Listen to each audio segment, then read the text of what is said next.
Hello दोस्तों, नमस्कार। जब कभी हम मंदिर जाते हैं ना तो हमेशा भगवान से मांगने ही जाते हैं। कभी ये दो तो भगवान, कभी मेरी इच्छा पूरी कर दो, कभी ये कर दो, कभी वो कर दो। एक दिन भगवान ने कह ही दिया कि बेटा कभी मिलने भी आ जाया कर।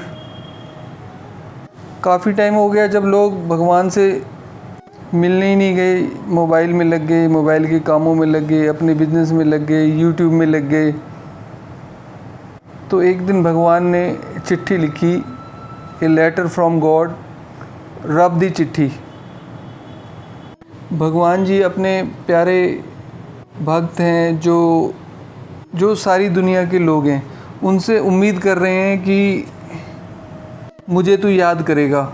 वो देख रहे हैं भगवान जी सुबह से।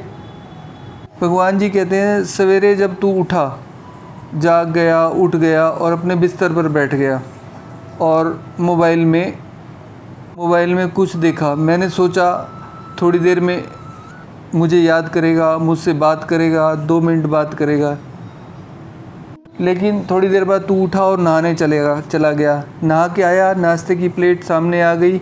मैंने सोचा अब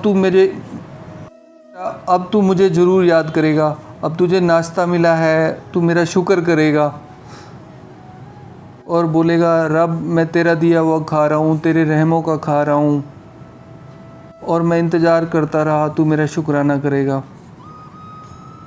उसके बाद तू अपने दैनिक कार्यों में बिज़ी हो गया। कपड़े पहने, कितना भी टाइम लगा कपड़े सोचने में, ढूंढने में, कौन से पहनूं, क्या करूं। अपने ही काम काज में बिज़ी। तैयार होकर तू सुबह काम पे निकल गया, अपनी कार में, बस में, ट्रेन में, स्कूटर में, जहाँ पर भी तेरा सिस्टम बना। सोचा कार में है, अब तू मुझे, तेरे पास आधा घंटा है ऑफिस जाने में, तू अब मुझे याद करेगा। लेकिन तेरे पास उस टाइम भी टाइम नहीं था। फिर तू अपने मोबाइल में लग गया। उस टाइम मैं तेरे साथ आके बैठ गया था, तूने मुझे फिर भी याद नहीं किया। 30 से 40 मिनट तूने कार में बिता दिए, गाने सुने, मोबाइल देखा, लोगों से बातें करी और मेरे लिए तेरे पास टाइम नहीं था। जब फिर तू ऑफिस में गया, ऑफिस के कामों में बिज़ी हो गया। कभी किससे बात करी, कभी किसको समझाया, कभी किससे समझा, कभी किसको फाइल दी, कभी क्या करा, कभी इसके पैसे, कभी चेक, कभी पैसा। उन सब काम को निपटा कर फिर तू लंच करने बैठ गया। फिर मैं सोचा तू अब मेरा अब शुक्र करेगा, मुझे याद करेगा, तुझे लंच मिला। लेकिन जल्दी से लंच कर फिर तू अपने कामों में लग गया। जब शाम को घर पहुंचा, चाय पानी डिनर सब करके तू आराम से बेड पर आ गया।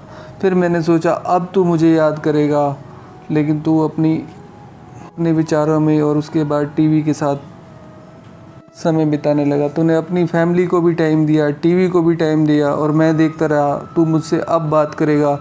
मेरा बहुत मन था तेरे साथ बात करने का।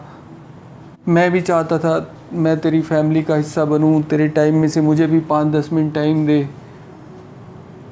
तूने सबको टाइम दिया, मुझे भी दे, मैं भी तेरी पार्ट ऑफ लाइफ बनना चाहता था। दोस्तों, आज के जीवन में मनुष्य इतना व्यस्त हो गया है, उसके पास किसी के लिए भी टाइम नहीं बचा। शायद भगवान को मजबूरन एक ख़त लिखना पड़ा हमें याद दिलाने के लिए। सुनने के लिए सर बहुत बहुत धन्यवाद।